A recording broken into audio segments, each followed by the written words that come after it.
Vamos a abrir nuestras Biblias por el capítulo 11 de Hebreos, y mientras que abres tu Biblia por este capítulo 11 de Hebreos, déjame decirte algo que tú sabes porque lo estamos haciendo ya desde hace ya tiempo.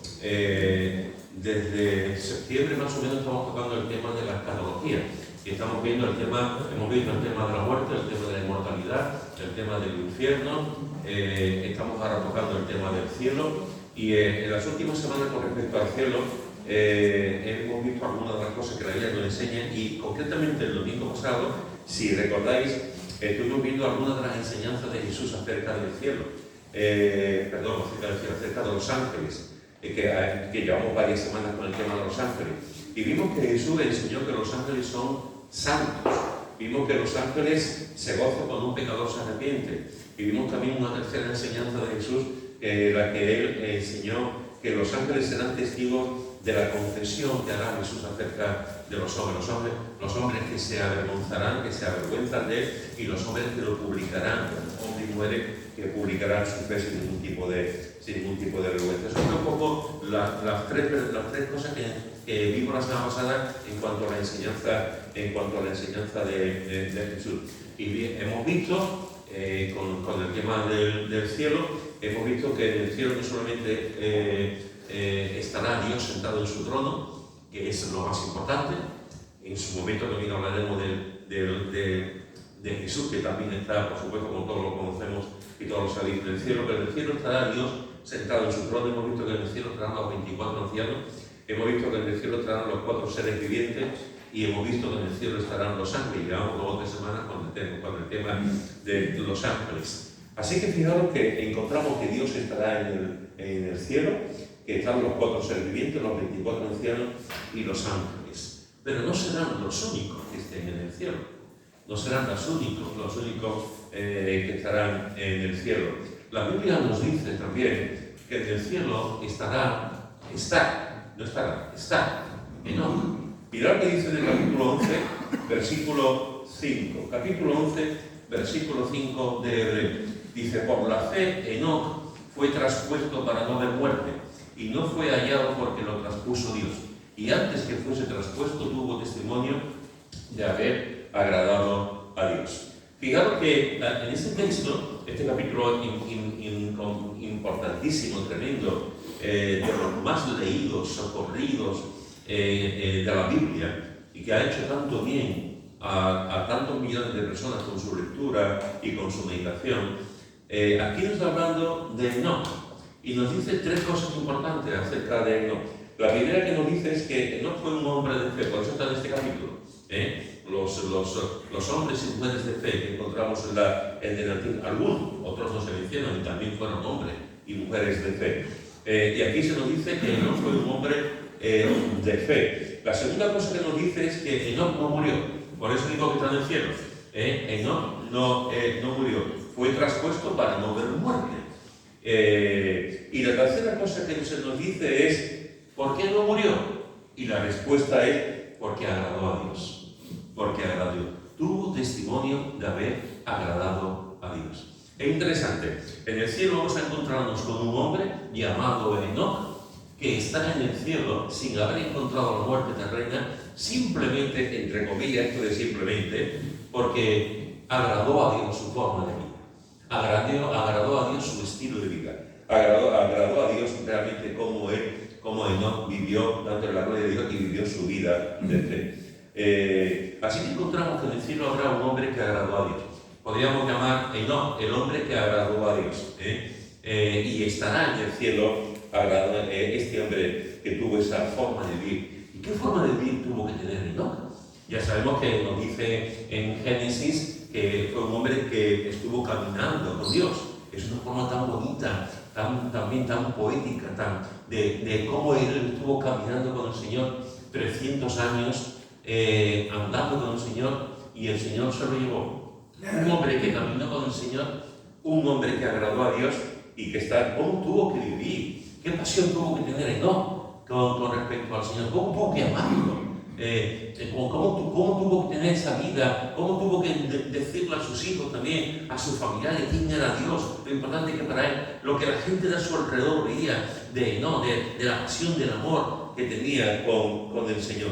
Un hombre que agradó a Dios. Ojalá que todos los que estemos aquí, Dios pueda decir, me agrado de ti. No te voy a decir que nos lleve al cielo, porque eso lo hizo con Enoc, no sé si alguno de nosotros lo hará, pero tenemos que tener cada día la idea de agradar a Dios. No por obras, pero la idea de que nuestra vida sea una adoración continua, un holocausto continuo delante de Él para adorarlo. Como hizo Enoc, Enoc, su vida fue un hombre de fe, un hombre que no vio la muerte, un hombre que no vio la muerte porque vivió de tal manera que agradó a Dios toda su vida. Y la Biblia nos dice de ciertas cosas que a Dios le agradan. Sabemos, por ejemplo, cuando nos unimos a Dios le agrada que su pueblo se junte. Pero hay otras cosas que nos encontramos en la Escritura de que agrada a Dios. Por ejemplo, a Dios le agradó la oración de Salomón. Mirad lo que dice en Primera de Reyes, capítulo 3, Primera de Reyes, capítulo 3, versículo 6 al 10. Primera de Reyes, capítulo 3, versículo 6 al 10. Y dice así. Y Salomón dijo, tú hiciste gran misericordia a tu siervo David, mi padre, porque él anduvo delante de ti en verdad, en justicia y con rectitud de corazón para contigo. Y tú le has reservado esta tu gran misericordia, en que le diste hijo que se sentase en su trono, como sucede en este día. Ahora pues, Jehová, Dios mío, tú me has puesto a mí, tu siervo, por rey en lugar de David mi padre, y yo soy joven, y no sé cómo entrar ni salir. Y tu siervo está en medio de tu pueblo, al cual tú escogiste, un pueblo grande, que no se puede contar ni numerar por su multitud. Da pues a tu siervo corazón entendido para juzgar a tu pueblo, y para discernir entre lo bueno y lo malo, porque ¿quién podrá gobernar en tu pueblo tan grande? Y agradó delante del Señor que Salomón me dice esto, me encanta, me encanta. Y ahora que estamos aquí ante el principio de un hombre que va a marcar una etapa. David marcó una etapa. David, su padre, marcó una etapa muy bendecida, con sus luces y con sus sombras, como todos seres humanos, y como rey también, una etapa bendecida en el pueblo, en la historia de Israel. Pero ahora va a comenzar otra etapa, una etapa en la que va a participar como rey su hijo Salomón, una etapa también muy bendecida, una etapa en los primeros años de Salomón, aquello fue tremendo. El Señor lo bendijo de tal forma que la gente de otros países venían para ver su sabiduría, enriqueció a Israel, hizo adelantos. Realmente espiritualmente Israel fue bendecida. Ya sabemos después cómo desgraciadamente Salomón dejó de tener esa sabiduría de Dios para tener una sabiduría humana, y sabemos cómo acabó todo aquello. Pero aquí está en el principio, y Salomón está pidiendo una serie de cosas muy importantes. Salomón reconoce que es joven. Dice, yo soy joven y no sé cómo entrar ni salir. Mi padre ha estado durante muchos años como rey. Mi padre tenía una veteranía, mi padre tenía ya una madurez, mi padre tenía consejero, mi padre sabía realmente cómo gobernar, pero yo soy joven, yo no tengo experiencia de gobernar. Yo he visto a mi padre gobernar, yo he visto a mi padre ser rey, yo he visto a mi padre hacer tal cosa, pero yo no he participado activamente, lo he visto. Recordáis, todos vosotros recordáis, porque se ha dicho por activa y por pasiva, que la noche del 23F, del intento de golpe de Estado, una de las cosas que se ha leído, se ha dicho, lo han dicho libros, periodistas, artículos, etc., una de las cosas que hizo el rey Juan Carlos en aquel momento fue llamar a su hijo, que hoy es el rey, llamar a su hijo al príncipe, y esa noche estuvo el príncipe con él. Estuvo el príncipe allí viendo cómo el padre y los consejeros del padre y los militares intentaban sofocar el golpe de Estado. Y aquella noche se le dio una masterclass al rey Felipe. Se le dio una masterclass, una enseñanza que posiblemente nunca olvidaría, de cómo su padre después a las 12:10 de la noche salió en televisión parando el golpe de Estado. Pero el padre lo llamó para que estuviese esa noche. Un niño no sé qué edad podría tener en aquel momento, 8, 9, 10 años, para ver cómo separaba hoy aquello, ¿no? Pues de alguna forma encontramos que Salomón también contempló, también vio a su padre ejercer el poder, pero ahora le toca a él, y él es joven, y lo reconoce, me encanta. Yo no sé entrar ni salir, yo no sé cómo se hace esto. Después dice, tu siervo está en medio de tu pueblo, el cual tú escogiste, un pueblo grande. Yo soy joven, no sé muy bien cómo hacer las cosas, y este pueblo no son 4, no son 8, este pueblo hay mucha gente, hay miles de personas. Aquí yo no sé muy bien cómo hacer esto, porque es un pueblo grande.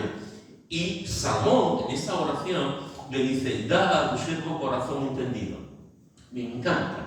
Da a tu siervo corazón entendido para juzgar a tu pueblo y para discernir entre lo bueno y lo malo. Y mientras que él discernió entre lo bueno y lo malo, e hizo discernir al pueblo de Israel, todo le fue bien, porque aprendió a discernir la voluntad de Dios contra la voluntad del maligno, contra su propia voluntad. Cuando ya no discernió la voluntad de Dios fue cuando las cosas empezaron a ir mal. Pero mientras eso, todo iba muy bien. Da a tu siervo corazón entendido para juzgar. Da a tu siervo discernimiento. Cuán importante es discernir lo bueno y lo malo. En los momentos que estamos viviendo, en la situación que estamos viviendo como sociedad, incluso como iglesia, tenemos que aprender a discernir entre lo bueno y lo malo, porque hoy se nos está vendiendo lo bueno como malo y lo malo como bueno. Y tenemos que discernir los tiempos espirituales, tenemos que discernir los tiempos que estamos viviendo en la profecía, en lo que el Señor nos enseña en su palabra, los tiempos que estamos viviendo como iglesia, no solamente como iglesia local, sino como iglesia universal. Tenemos que discernir, pedir al Señor discernimiento para saber diferenciar entre lo bueno y lo malo, que no es tan fácil, sobre todo en los tiempos que estamos viviendo. Y Salomón se lo pide. Así que fijaros que Salomón es joven.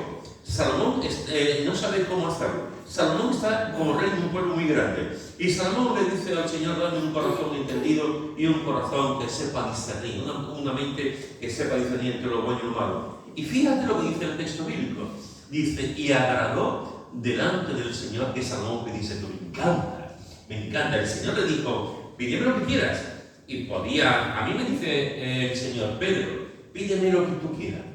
Y yo, Señor, un par de charlas y cantilla, Señor, una islita para mí, para mi familia, una islita secreta, que no había nadie, un jet para llegar, inversiones en banco, que tenga propiedades, alguna cosita para tu obra, pero muy poquito, lo pongo para mí, Señor. Pero Salomón lo que hizo fue pedir sabiduría, pedir discernimiento, pedir entendimiento para que él pudiese gobernar a su pueblo. Y esta oración agradó a Dios. Y es interesante, porque cuando tú vas a la Biblia, una de las cosas que tú ves también es que hay oraciones como la de Salomón que agradó a Dios. La oración que agrada a Dios es la oración que está hecha con fe. La oración que agrada a Dios es la oración que está hecha con fe. Como aquel hombre que se puso a orar y la lluvia paró. Como aquel hombre que a los 3 años se puso a orar y la lluvia continuó. Como aquel hombre que le dijo al Señor, Señor, manda fuego del cielo. Y el cielo y el fuego bajó ante los falsos profetas de Baal y de Asera. Como aquel Elías que estaba orando con fe. La oración podemos entrar en la vida de Elías, podemos ver las cosas que el Señor hizo a través de Elías, pero estoy seguro que todos estamos convencidos y estamos unidos en denominar a Elías como un hombre de fe. Un hombre que oró. Si algo se puede distinguir la vida de Elías, es que fue una vida de oración. Y las oraciones de Elías fueron oraciones que estaban hechas con fe. No titubeó en otros aspectos. Titubeó cuando la reina y el rey quisieron matarlo. Titubeó en que no sabía si realmente Dios lo iba a cuidar. Pero cuando él oró por las cosas que estaba orando, el Señor respondió porque oraba como un hombre de fe. La oración que agrada a Dios, hermanos y hermanas, es la oración que está hecha con fe. No es una oración pusilánime. No es la oración, Señor, bueno, si tú estás muy ocupado, si tú lo ves bien, si tú te place, si tú oras, ora con fe. Si tú oras por la conversión de un miembro de tu familia, ora con fe. Si tú oras para que tu matrimonio vaya bien, ora con fe. Si tú oras para que en el trabajo realmente tú puedas darle la gloria de Dios, ora con fe. Ora con fe. No ores titubeando, no ores dudando. La oración que duda es una oración que realmente no merece la pena. Otra cosa después es la soberanía de Dios. Otra cosa después es la voluntad de Dios. Otra cosa es lo que Dios le place y lo que Dios quiere. Pero nosotros como hijos suyos, como hijos del Padre, tenemos que orar con fe. Con fe. La oración que agrada a Dios es una oración que está hecha con fe. La oración que agrada a Dios es la oración que está llena de humildad. La oración que agrada a Dios no solamente es la oración llena de fe, sino la oración que está hecha con humildad. Ahí todos recordamos a aquel hombre que estaba pagado de sí mismo, lleno de sí mismo, aquel fariseo que estaba dando gracias al Señor porque hacía tanto, era esto y era lo otro, y yo soy muy bueno, yo soy, y no como este publicano, mira este publicano, yo doy diezmo, yo hago el otro, yo lo otro. Ese hombre estaba lleno de sí mismo, no estaba lleno de Dios. Ese hombre estaba lleno de su mente, de su importancia. No estaba lleno realmente, estaba lleno de orgullo. Y hay oraciones, yo no sé si tú disciernes que hay veces que en las oraciones tú detectas orgullo. Tú detectas orgullo. Hay veces que oramos, hermano, y la forma de orar, la forma de decir las cosas, tú estás diciendo, yo. A veces te encuentras con un cliente, Señor, te doy muchas gracias, porque a mí me han ayudado, porque yo he intentado hacer las cosas correctamente, Señor, porque yo sé que yo amo mucho a mi marido, amo muchas cosas, porque yo, Señor, y está yo, aquí no, nosotros no oramos así, pero hay gente que siempre está orando poniendo el yo por delante. Sin embargo, después el publicano estaba allí, el pobrecito mío, no sabía ni lo que decir, estaba allí, lo único que sabía decir, soy un pobre pecador, ya está, no era otra cosa, ¿no? Cuando oramos, tenemos que orar con humildad, porque tú no eres nadie. Claro, alguno podrá decir, un momento, estás confundido. Yo soy un hijo de Dios. Amén. Tú eres un hijo de Dios, efectivamente. No que no seamos nadie, somos hijos de Dios. Pero entiende la relación bien. La relación que tú eres un hijo de Dios por la gracia de Dios. Tú eres un hijo de Dios porque un día creíste en Cristo. Tú eres un hijo de Dios porque somos adoptados a través de la sangre de Cristo. Pero no te olvides nunca que no somos nada. No te olvides nunca que realmente Dios, estamos delante de la audiencia del Rey del universo, el que creó el universo, y si Dios nos concede de sus dones, de su bondad, de su misericordia, por pura gracia, no porque nosotros lo merezcamos. Ningún hombre merece absolutamente nada, ni el más santo de los santos, porque todos pecamos y todos actuamos en rebeldía delante de Dios. Sin embargo, Dios en su bondad nos bendice, nos ayuda y nos da de su gracia. Pero el Señor ve el corazón humilde del que pide, el corazón humilde del que ora, no el corazón lleno de orgullo, de soberbia, de decir, gracias porque yo no soy como gracias porque somos así, esta iglesia es mejor que la otra, gracias. No. Cuando oramos, la oración que a Dios le agrada es una oración que parte desde la humildad. La oración que agrada a Dios es la oración que está hecha con fe. La oración que agrada a Dios es la oración que está llena de humildad. Y la oración que agrada a Dios es la oración del Hijo que le ama. Lo que te he dicho antes. La oración del Hijo que le ama. Padre nuestro que estás en los cielos. Padre nuestro que estás en los cielos. Y el Padre quiere que sus hijos le pidan. El Padre quiere que sus hijos le pidan. Cualquier padre razonablemente buen padre, cualquier padre, cualquier madre está deseando que sus hijos también le piden y hablen con él. Y le cuenten también sus cosas. Nosotros podemos hablar con Dios porque somos sus hijos y Él es nuestro Padre. Así que la oración que agrada a Dios es la oración del Hijo que me ama. Te lo vuelvo a repetir. La oración del Hijo que le ama. La oración del Hijo que le ama. Hay hijos, aunque esto parezca una barbaridad, hay hijos que no aman a sus padres. Hace poco escuché, esta misma semana, no sé en qué ciudad, no recuerdo, pero creo que fue en Andalucía, de un hombre que mató a su padre y a su madre. Y después se tiró por el balcón. Un hombre que mató a su padre y a su madre. Y ahí los parricidas no son de ahora, eso desde siempre, ¿no? Hijos que matan a sus padres, hijos que odian a sus padres por diversos motivos, hijos que no quieren saber nada con los padres, hijos que llevan años sin hablar con los padres, y posiblemente alguna parte de culpa seguramente lo han tenido los padres, pero no aman a sus hijos, a sus padres por los motivos que sean. Nosotros somos hijos de Dios y hablamos con Dios porque lo amamos.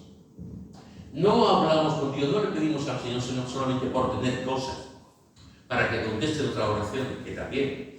Hablamos con el Señor porque le amamos, porque tenemos necesidad de hablar con Él, porque no tenemos otro remedio que hablar con Él, porque no ponemos un duro, no ponemos nada. Y el Señor tiene que dar de su gracia, nos tiene que dar de su amor, nos tiene que dar de su inteligencia, para poder vivir, para poder continuar, para poder hacer las cosas. Ante la duda oramos, ante los momentos malos oramos, ante el sufrimiento oramos, ante los miedos oramos, ante las incertidumbres oramos, cuando las noticias vienen malas oramos. No nos queda más remedio que orar en esa circunstancia, porque dependemos absolutamente de Dios. Y cuando amamos al Señor, hablamos con Él porque necesitamos que Él sepa lo que hay en nuestro corazón. Él sabe lo que hay en nuestro corazón, pero necesitamos saber transmitirlo, decirlo, por lo menos para desahogarnos nosotros y saber realmente. Muchas veces cuando hablamos con Dios, cuando le decimos las cosas, es cuando detectamos lo que tenemos, cuando sabemos realmente lo que tenemos. Cuando oramos, la oración que agrada a Dios es una oración que está hecha con fe, es una oración que está llena de humildad y es una oración que procede del Hijo que ama a su Padre. Y el Padre quiere que sus hijos hablen con Él. No te lo olvides, el Padre, tu Dios, quiere que tú hables con Él. Así que fijaros que en el cielo está Enoc, el hombre que agradó a Dios. Y cuando vayamos al cielo, no sé cuándo, no sé cómo lo detectaremos, no sé cómo será la cosa, pero como tenemos toda la vida por delante, un día nos encontraremos con Enoc, un día estaremos con Enoc y hablaremos con él, estaremos con él. Y le preguntaremos, oye, ¿cómo fue eso de caminar con él? ¿Y cómo te llevó Dios? ¿Y qué? ¿Había ángeles alrededor? ¿Te llevó directamente al cielo? O sea, hablaremos con él, tendremos toda la eternidad para hablar con él. Pero la Biblia nos dice que no solamente Enoc estará en el cielo también está Elías. Mirad lo que dice en Segunda de Reyes, capítulo 2, versículo 11 y 12. Segunda de Reyes, capítulo 2, versículo 11 y 12. Y aconteció que yendo ellos y hablando de aquí un carro de fuego con caballos de fuego, apartó a los dos. Y Elías subió al cielo en un torbellino. Volviéndolo Eliseo clamaba: Padre mío, carro de Israel y su gente de a caballo. Y nunca más le vio, y tomando sus vestidos los rompió en dos partes. Me encanta ese texto, me encanta. Yo recuerdo cuando yo tenía 6 o 7 años, en la clase de religión, en aquella época la clase de religión era obligatoria, era la Iglesia Católica, y esto lo daba el cura, don Manuel. Y en el libro que teníamos de religión, había dos personas que a mí me llamaban mucho la atención, y los recuerdo perfectamente. Uno era Sansón. Yo leía en el libro de religión y veía la foto de Sansón con el pelo largo, llevándose las puertas de Gaza, con las columnas así tirando, luchando con los filisteos. Y yo estaba allí viendo a Sansón y yo decía: Dios mío, quiero ser Sansón, yo quiero tener el pelo largo, yo quiero ser fuerte, yo quiero esto. Me llamaba la atención Sansón. El otro que me llamaba la atención era Elías. Pero me llamaba la atención Elías porque en el libro de texto que teníamos de religión católica se veía a Elías, como dice aquí, con un carro de fuego, y dice con caballos de fuego. Yo estaba y decía: ¿cómo un caballo puede ser un caballo de fuego? Y estaba, el carro no puedo entender, el carro con 8 caballos con un carro de fuego. Y dice: bueno, si se encuentra el carro se va a quemar, pero bueno, puedes entender, pero con un caballo de fuego. Y tú veas el dibujo, era todo refulgente, el carro lleno de fuego, los caballos llenos de fuego, como en la antorcha humana, lleno de fuego, y tú decías, mira, a mí me impresionaba, y era una cosa que a mí me llamaba mucho la atención. Pues aquí, ¿cómo fuese? Lo que nos dice que fue un carro de fuego con caballos de fuego. Y Elías subió en ese carro y Dios se lo llevó. Es impresionante. Impresionante. Aconteció que yendo ellos hablando de aquí un carro de fuego con caballos de fuego, apartó los dos y Elías subió al cielo en un torbellino. Está leyendo el carro de fuego, los caballos y en un torbellino, como cuando Dios habló con Job en un torbellino y se lo llevó en ese carro de fuego en un torbellino al cielo. Elías no contempló la muerte, Elías no vio la muerte, igual que no vio la muerte. Dios no vivió de tal forma que agradó a Dios que le dijo un día a Dios, vete con mi mano, y Dios se lo llevó al cielo. Y Elías fue un hombre que también vemos que se lo llevó al cielo. Elías no contempló, no experimentó la muerte. Y tú dices, bueno, sería un gigante. Elías tuvo que ser un gigante. Hemos visto que Elías era un hombre de fe, un hombre que oraba. Hemos visto que Elías realmente fue un hombre que fue capaz de desafiar a los falsos profetas de Baal, un hombre que realmente tenía una fortaleza espiritual tremenda del Señor. Pero, una de las cosas que a mí me llama la atención de Elías es lo que dice Santiago, el libro que estamos viendo los viernes. Mira lo que dice en Santiago capítulo 5. Santiago capítulo 5. Versículo 17 y 18. Santiago capítulo 5, versículos 17 y 18. Elías era hombre sujeto a pasiones semejantes a las nuestras, y oró fervientemente para que no lloviese, y no llovió sobre la tierra por 3 años y 6 meses. Y otra vez oró, y el cielo dio lluvia, y la tierra produjo su fruto. Fijaos, hermano, si Enoc fue el hombre que agradó a Dios y está en el cielo, a mí lo que me llama la atención de Elías, por supuesto me llama la atención de Elías su fe, por supuesto me llama su valentía, su denuedo, su pasión por el Señor, pero me llama la atención lo que dice Santiago. Elías era un hombre como tú y como yo, un hombre sujeto a pasiones semejantes a las nuestras, como tú, como yo. Elías tuvo momentos de gran valentía y momentos de cobardía. Elías tuvo momentos de gran fe y momentos de desaliento. Elías estuvo consciente, muy consciente de la presencia de Dios en momentos en su vida y otras veces no experimentó a Dios en ningún momento.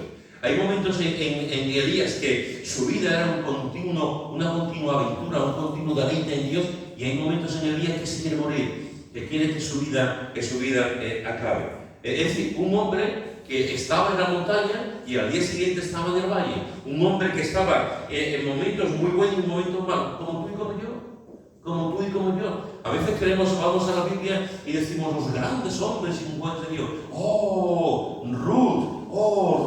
La mujer que confió, la mujer que fue capaz de dejar la tierra, la mujer que llegó allí a Israel, y Dios hizo una obra maravillosa, una mujer que tu pueblo será mi pueblo, tu Dios será mi Dios. ¡Qué maravilla de Ruth! ¡Qué mujer de fe! ¡Qué mujer tan entregada! ¡Oh, Abraham! El hombre de la obediencia.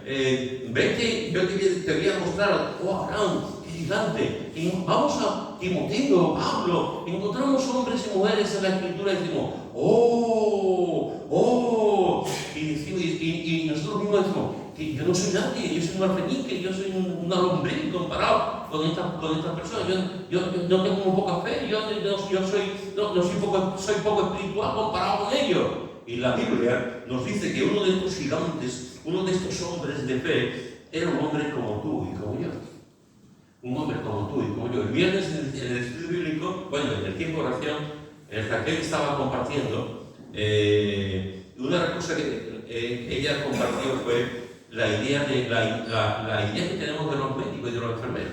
Ella estaba diciendo que a veces tenemos una idea de que los médicos están ahí y los vemos como, no te voy a decir dioses, pero los vemos como gente muy importante, ¿no? Gente que nuestra enfermedad, nuestro cuerpo, nuestra mente, pues depende muchas veces de los médicos. Y ella decía que a veces vemos a los médicos y idolatramos a los médicos, a la gente que tiene que ver con la sanidad, y nos olvidamos que son personas como tú y yo. Nos olvidamos que son personas que también luchan, personas que tienen problemas, personas que se emborrachan, personas que tienen momentos de desaliento, personas que a veces son maleducados, personas como tú y yo, como tú y yo. Y como cristianos, como creyentes, podemos estar hablando, viendo a gente en la vida y decimos, oh, y se nos olvida que tú y yo somos como ellos y que ellos son como tú y yo. Es decir, todo lo que estamos aquí, exactamente todo lo que estamos aquí, unos días estamos en la cumbre de la montaña, notando la presencia de Dios en la nube, y otros días estamos deseando la muerte. Unos días estamos cantando y otros días nada más que sabemos llorar. Unos días tenemos pasión en el alma y otro día lo que tenemos es un aburrimiento del alma. Es así. Pasamos ahí momentos, días, hay situaciones en nuestras vidas en las que vivimos de esta forma. Pero Elías era un hombre como tú y como yo. Y Elías está en el cielo. Elías está en el cielo. Se lo llevó al carro. Se lo llevó a estos caballos de fuego en medio del torbellino. Y no experimentó la muerte. Y lo mismo que te he dicho antes, que vamos a hacer con Enoc, lo mismo que llegaremos al cielo, llegará un momento que conoceremos a Elías y le preguntaremos en Elías, ¿y tú no te quemaste? Y Elías dirá, pues no me quemé. Pero soy y nos contará cómo fue. Nos contará cómo fue esa situación y lo que vivió también en aquel momento. Pero Dios lo llevó. Dios se llevó a Enoc, que está en el cielo, y Dios se llevó a Elías. Se llevó al hombre que agradó a Dios cada día y se llevó al hombre que era como tú y como yo, con la diferencia de que amaba profundamente al Señor. Hermano, que no es verdad, que te lo quites de la cabeza, que es una gran mentira, que los creyentes pasamos sufrimientos, que los creyentes pasamos depresiones, que los creyentes hay veces que queremos morir, que los creyentes hay situaciones en que nos metemos la manta en la cabeza y no queremos salir de la cama, que hay momentos muy malos, hermanos, momentos muy malos en nuestra vida. Pero seguimos adelante. No por nosotros, sino por la gracia de Él. Continuamos hacia adelante. Porque somos hombres y mujeres de barro. Hombres y mujeres con miedos, con dudas, con complejos. ¿Cuántas veces encontramos a cristianos de primer nivel, cristianos que dicen, este hombre, que bien predica, que me encanta, que me escribe, y eso me está lleno de complejos, lleno de miedo, porque somos hombres, hombres de carne y hueso. El cristianismo, hermanos y hermanas, no es para ser perfecto, no es para ser perfecto. El cristianismo no es para los fariseos de turno que se creen perfectos. El cristianismo y Cristo es para los seres imperfectos, para los seres malos, para ti, para mí, para los pecadores, es el cristianismo. Y Dios usa, el viernes pasado vimos en el estudio bíblico, como leímos en 1 Corintios, en el capítulo 2, cómo el Señor usa a los vil, a los menospreciados, a los pobres, a los que no son nadie, para su gloria. El Señor es interesante, el Señor podía haber usado a los grandes catedráticos, a los grandes, a los importantes, a la gente, a los que más ricos, a los generales, pero Dios usó a pescadores, Dios usó a gente del pueblo normal y corriente, Dios usó a gente que no tenían ni cultura en muchas ocasiones, y Dios usó para darle la gloria a Él, para que su nombre fuese glorificado y enaltecido.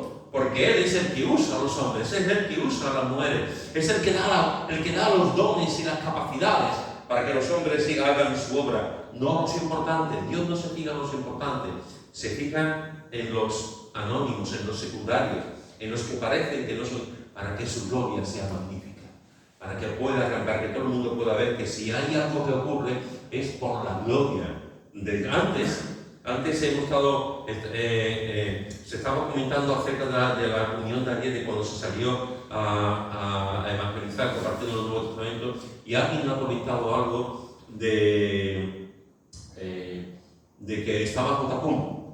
Había un grupo de hermanos de Cotacum repartiendo folletos ahí, los evangelios.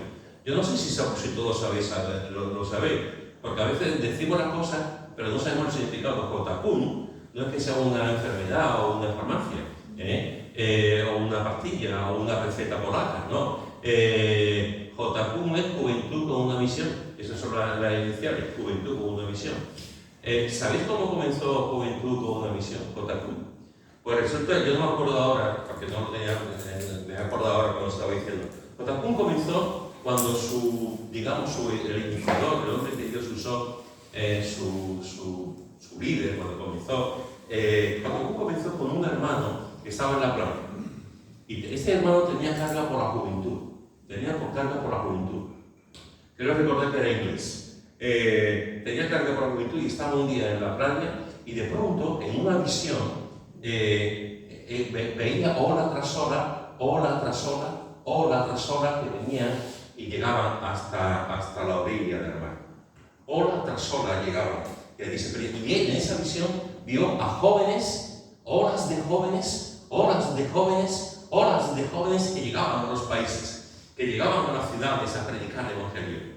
Y aquel día fue cuando surgió JQ, Juventud con una Visión. En aquella visión en la playa, él entendió que Dios le estaba hablando, le estaba diciendo que sería maravilloso que jóvenes estuviesen 1 año, 2 años, 3 años de su vida, meses, yendo a países predicando el Evangelio, ola tras ola. Y así comenzó Juventud con una Visión, con un hombre que no recuerdo su nombre ahora, pero si me acuerdo lo diré. Comenzó con una visión en la playa y Dios lo usó. Y hoy en día JQ, Juventud con una Visión, está en muchas partes del mundo y su misión es predicar el Evangelio. Es predicar el Evangelio, ola tras ola, de jóvenes, yendo a los países, yendo a las sociedades a compartir el Evangelio. Dios usa a las personas que parece que no son importantes y les da una misión para poder hacerlo. Algunos de vosotros habéis leído El Peregrino. Yo te animo a que lo leas por lo menos una vez cada año o cada 2 años.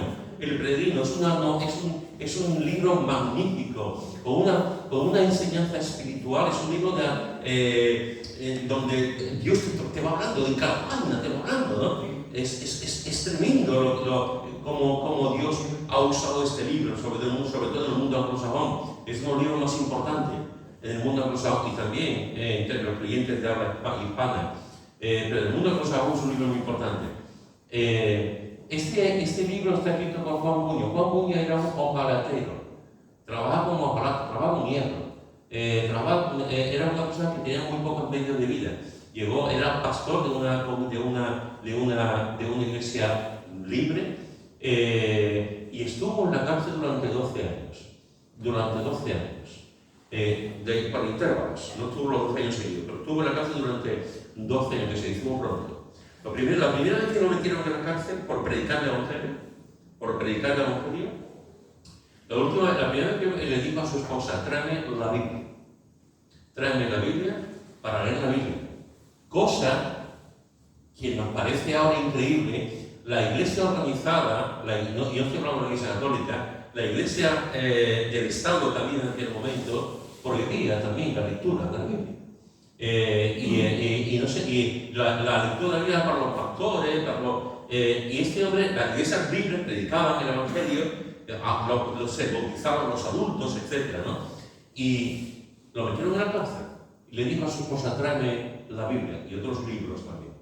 Y durante ese tiempo que estuvo en la cárcel, en uno de los momentos que estuvo en la cárcel, de los años, escribió El Peregrino, en la cárcel.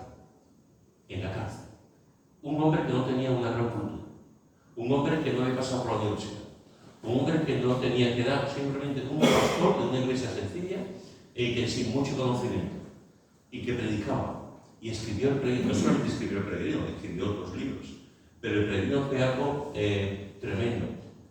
Juan Buño, un hombre que que vivía de la hojalata y que vivía de ese tipo de cosas. Y sin embargo Dios lo usó de una forma increíble. Moody, que fue un gran evangelista norteamericano, como he dicho en otras ocasiones, Moody era un hombre que vendía zapatos. Vendía zapatos en la tienda de su tío. Y iba a una escuela dominical. Y llegó un momento en que dejó de ir a la escuela dominical. Y el responsable, el maestro de escuela dominical, ojalá todos los maestros de escuela dominical tuviesen ese corazón.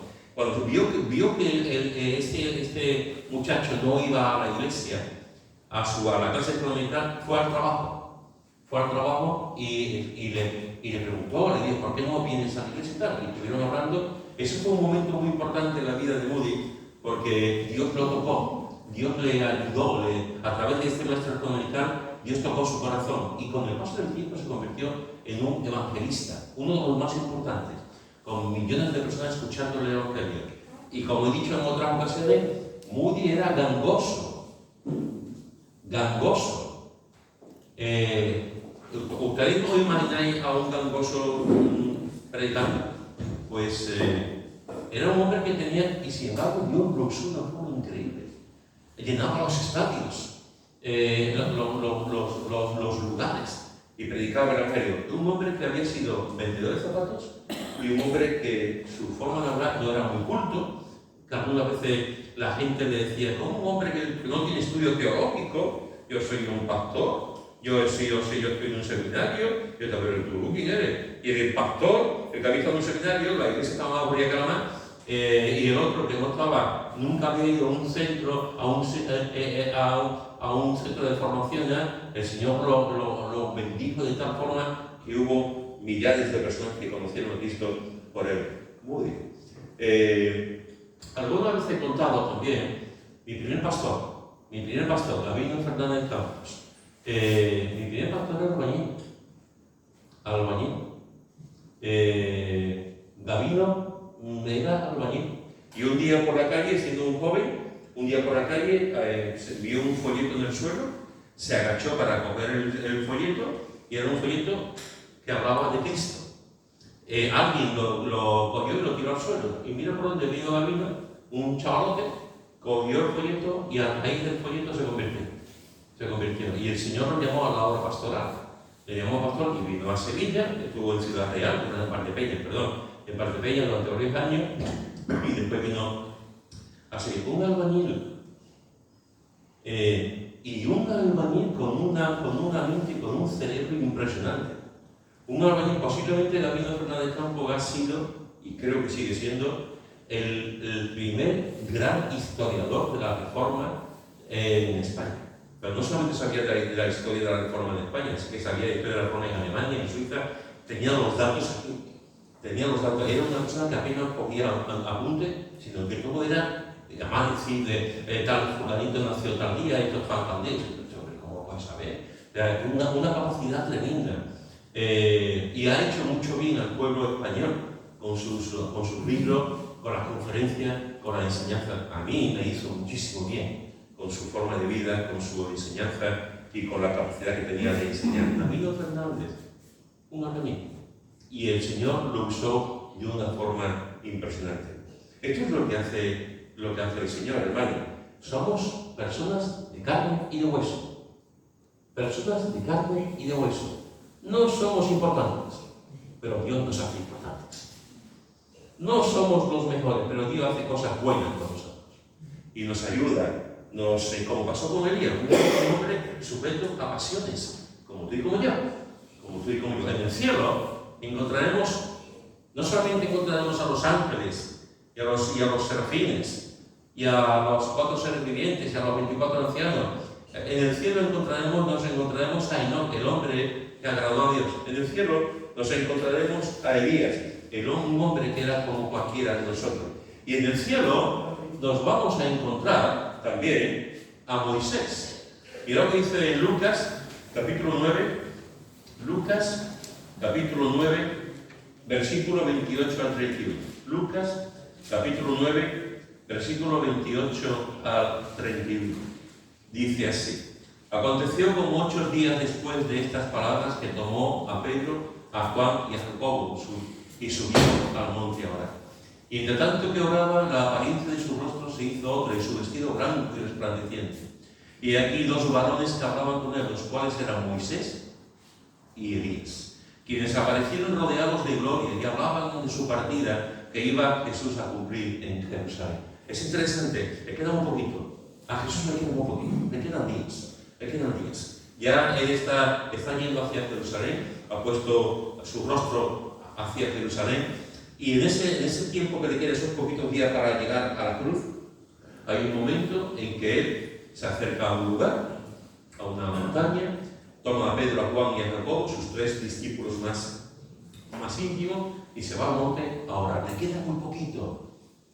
Y se va al monte a orar. Y entre tanto que oraba, la apariencia de Jesús se hace otra, refulgente, resplandeciente. Su vestido se convierte en un vestido blanco. Cambia porque yo estaba allí Pedro, Juan y Santiago, y están allí, ¿qué está pasando aquí? Es un espectáculo tremendo. Jesús es completamente blanco en ese momento que está orando. Su apariencia cambia por completo. Y de pronto 2 varones aparecen y se ponen a hablar con él. Y esos varones, dice la Biblia, que eran Moisés y Elías. Elías estaba con el Señor. Elías había ido al cielo. Elías no había visto la muerte, igual que no había visto la muerte. Pero aparece también Moisés. Aparece también Moisés allí. ¿Y qué es lo que hace Moisés y Elías con Jesús? Pues le dice lo que va a ocurrir. Aparecieron rodeados de gloria y hablaban de su partida. Le estaba diciendo Jesús, va a pasar esto. Estaban pues como marcando una hoja de ruta, aunque ya él lo sabía desde un punto de vista divino, pero no olvides que también era humano. Y le están diciendo más o menos las cosas que iban a ocurrir. Lo están preparando para llegar a donde tenía que llegar, que era a la muerte. Y se presenta allí Moisés. Es decir, Moisés no es un fantasma, Moisés no es un holograma. Moisés estuvo allí de carne y hueso, estuvo presente y estuvo juntamente con Elías. Moisés sí murió, pero está en el cielo. Está en el cielo porque se presentó y se le vio cuando Jesús estaba en ese momento de la transfiguración. Dice en Deuteronomio capítulo 34,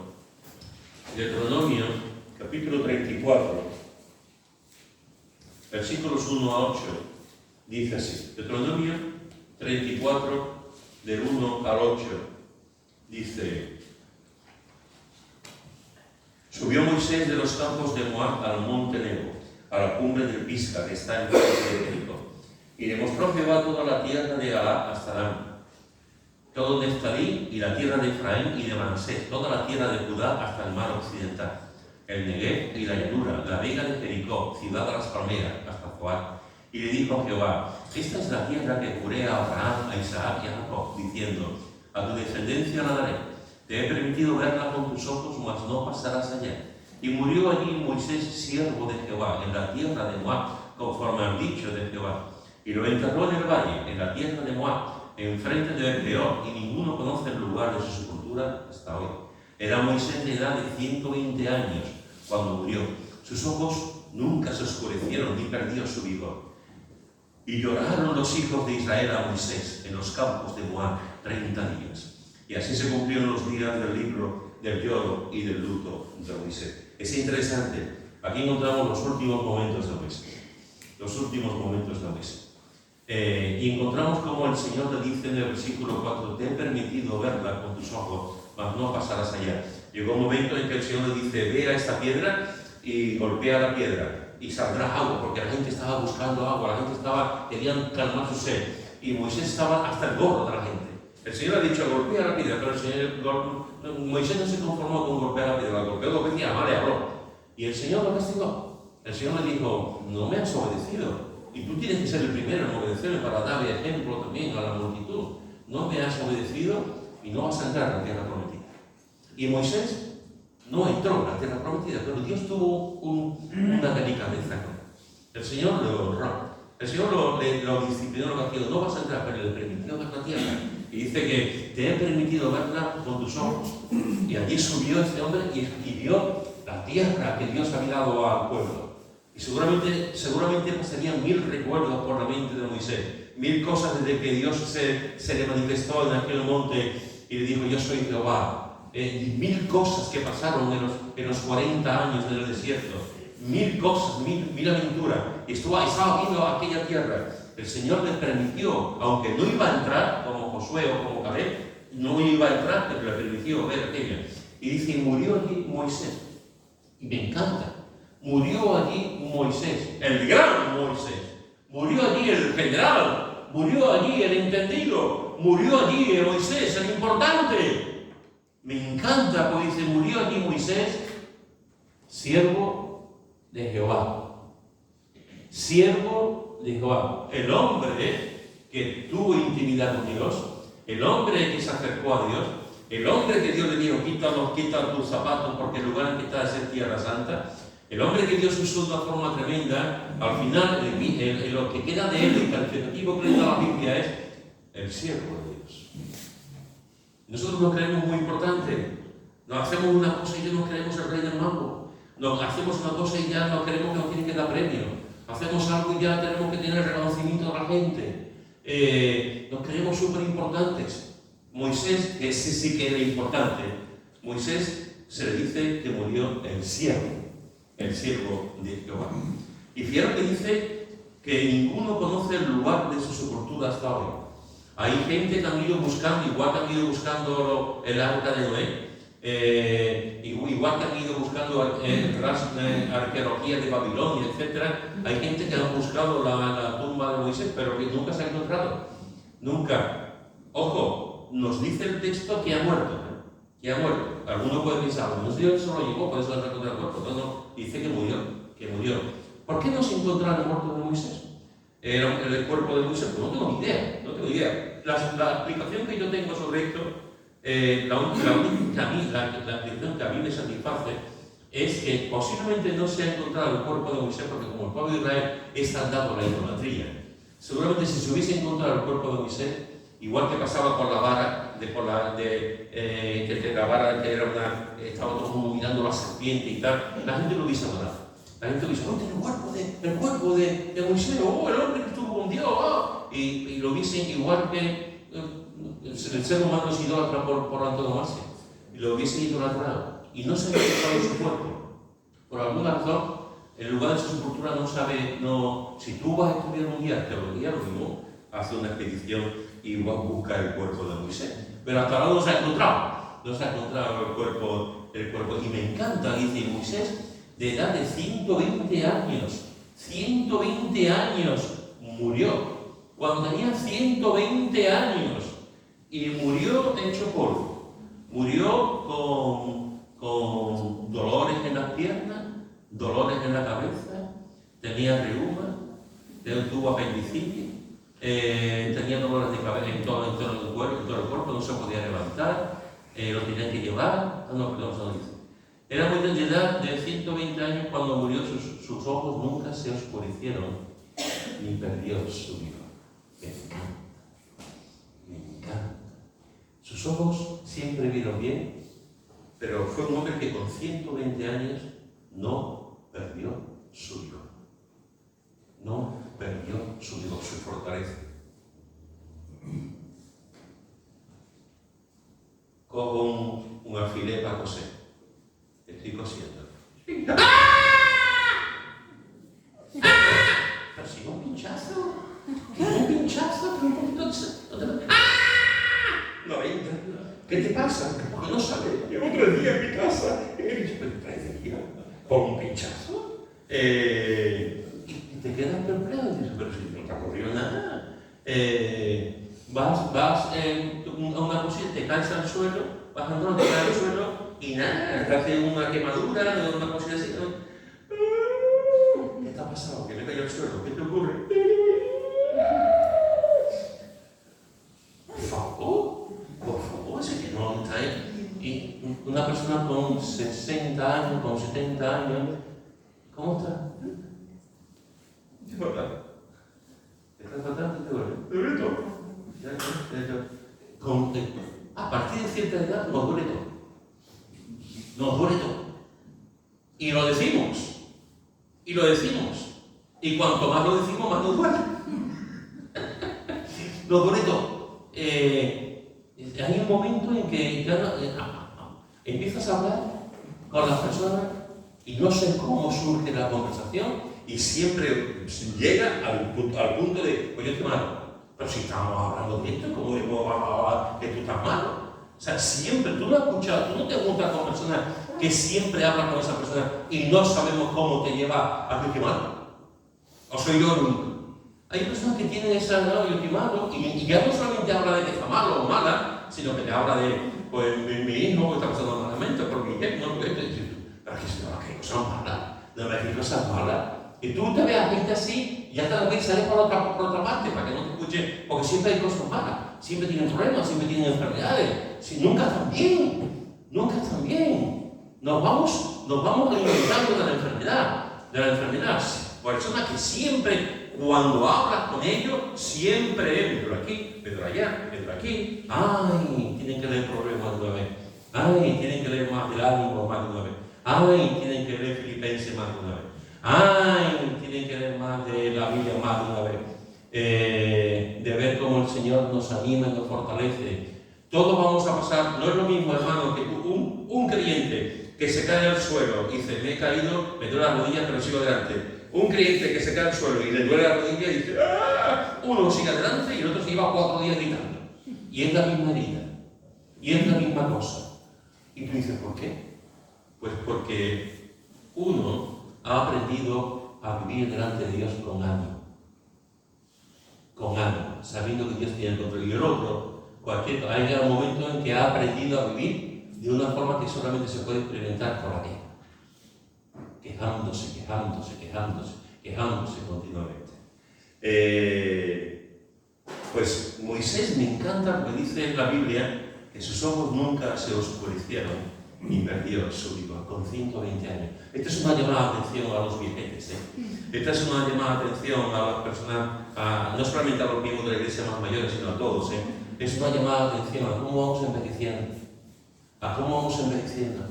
Porque a veces vamos envejeciendo y ya pensamos que no tenemos ninguna cosa que hacer, que somos un cero a la izquierda, que no valemos nada. Moisés, con 120 años, siguió trabajando, siguió luchando, siguió haciendo cosas, siguió liderando al pueblo, con 120 años. No perdió su vigor. Y me encanta también la respuesta de la gente. Y lloraron los hijos de Israel a Moisés. Versículo 8. El pueblo lo amó. Ese pueblo que se había rebelado contra él, ese pueblo que continuamente le daba la espalda, ese pueblo que tuvo, como decía antes Lara, un golpe de estado, ese pueblo que se quejaba a Dios, ese pueblo al final, durante 30 días, lo lloró. El pueblo aprendió a amar a Moisés, lo lloró. Y fíjate, si antes te he dicho que Enoc fue el hombre que agradó a Dios, y te he dicho que Elías fue el hombre como tú y como yo, Moisés fue el hombre que conoció a Dios cara a cara.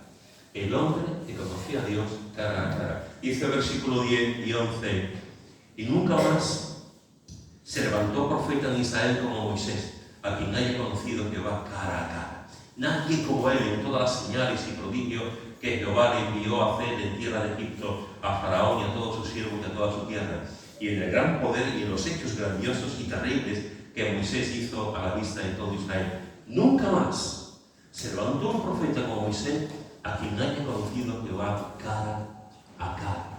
Me encanta. Si tú vas a Éxodo, en el capítulo 33, en el versículo 11, lo podrás leer también, cómo fue un hombre que aprendió a conocer a Dios cara a cara.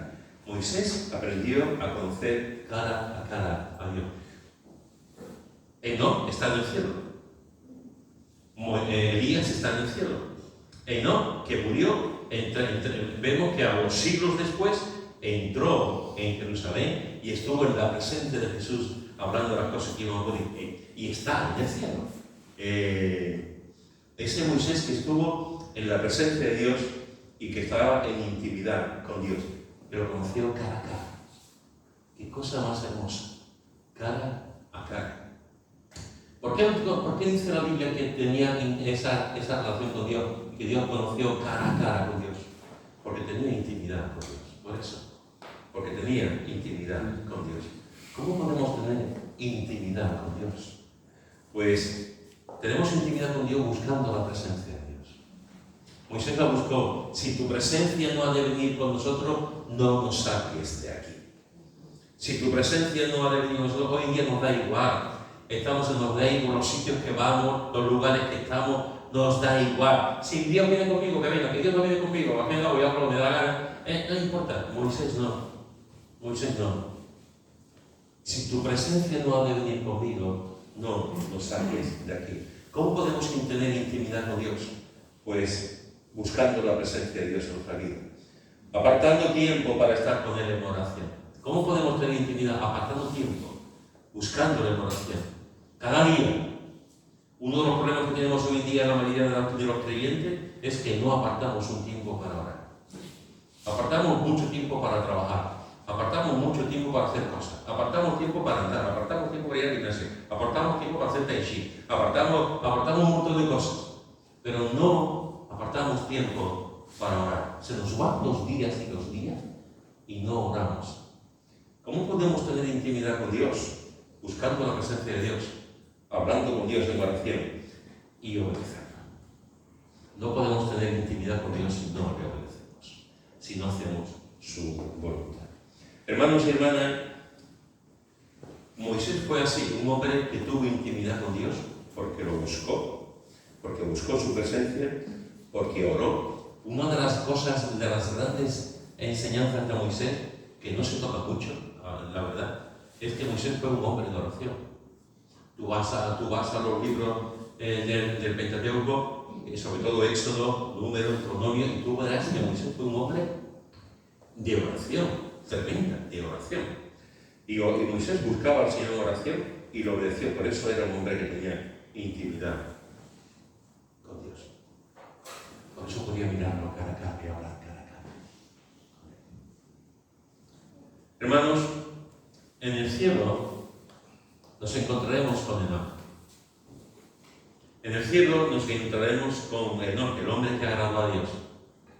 En el cielo nos encontraremos con Elías, un hombre sujeto a pasiones como tú y yo.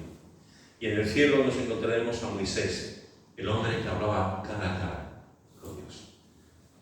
Y no nos aburriremos, Veremos a los ángeles, veremos a los querubines, a los 24 ancianos, y veremos a estos tres grandes hombres de Dios.